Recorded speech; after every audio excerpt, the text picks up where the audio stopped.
ভয়াবহ আকার নিয়েছে কড়াইল বস্তির আগুন। কাজ করছে ১৯ ইউনিট। ফায়ার সার্ভিসের সঙ্গে আগুন নেভানোর চেষ্টায় স্থানীয়রাও। রয়েছে পানির সংকট। রাজধানীর মহাখালীর কড়াইল বস্তিতে লাগা আগুন নিয়ন্ত্রণে কাজ করছে ফায়ার সার্ভিসের ১৯টি ইউনিট। তাদের সঙ্গে যুক্ত হয়েছেন স্থানীয় বাসিন্দারাও। তবে পাইপ কেটে যাওয়া এবং পানির কিছুটা সংকট থাকায় আগুন নিয়ন্ত্রণে বেগ পেতে হচ্ছে ফায়ার সার্ভিসের। আজ মঙ্গলবার রাত 8:30টার দিকে সরজমিন দেখা যায় কড়াইল বস্তির বউবাজার অংশের কুমিল্লাপট্টি, বরিশালপট্টি ও ক ব্লক এলাকায় আগুন লেগেছে। আগুন দাউ দাউ করে জ্বলছে। ফায়ার সার্ভিসের সদস্যরা আগুন নেভাতে কাজ করছেন। তাদের সঙ্গে যুক্ত হয়েছেন স্থানীয় বাসিন্দারাও। আর যাদের ঘরবাড়ি পুড়ে গেছে তারা খামারবাড়ির মাঠে অবস্থান করছেন। এর আগে বিকেল 5:30টার দিকে ফায়ার সার্ভিসের এক সংবাদ বিজ্ঞপ্তিতে কড়াইল বস্তিতে আগুন লাগার কথা জানানো হয়। আগুন নেভাতে তাৎক্ষণিক ফায়ার সার্ভিসের 11টি ইউনিট কাজ শুরু করে। পরে আরও 8টি ইউনিট গিয়ে আগুন নেভানোর কাজে যোগ দেয়।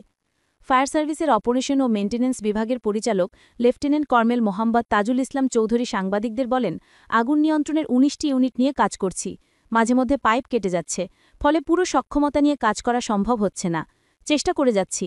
এই মুহূর্তে আগুনের উত্তর পূর্ব দিক নিয়ন্ত্রণ নেওয়ার চেষ্টা করছি। এই দিকটার নিয়ন্ত্রণ নিতে পারলে দ্রুতই আগুন নিয়ন্ত্রণে আনা সম্ভব হবে। পানির সংকটের বিষয়ে তাজুল ইসলাম বলেন, উত্তর পূর্ব দিকে পানির কিছুটা সংকট রয়েছে, ফলে কিছুটা বেগ পেতে হচ্ছে। তবে বিপরীত পাশের লেক থাকায় পূর্ণ সক্ষমতা দিয়ে কাজ চলছে। আমরা কাজ করছি, আশা করছি অল্প সময়ের মধ্যেই ভালো সংবাদ দিতে পারব। আগুনে তাৎক্ষণিকভাবে কেউ হতাহত হওয়ার খবর পাওয়া যায়নি। কিভাবে আগুন লেগেছে সেই বিষয়েও ধারণা পাওয়া যায়নি।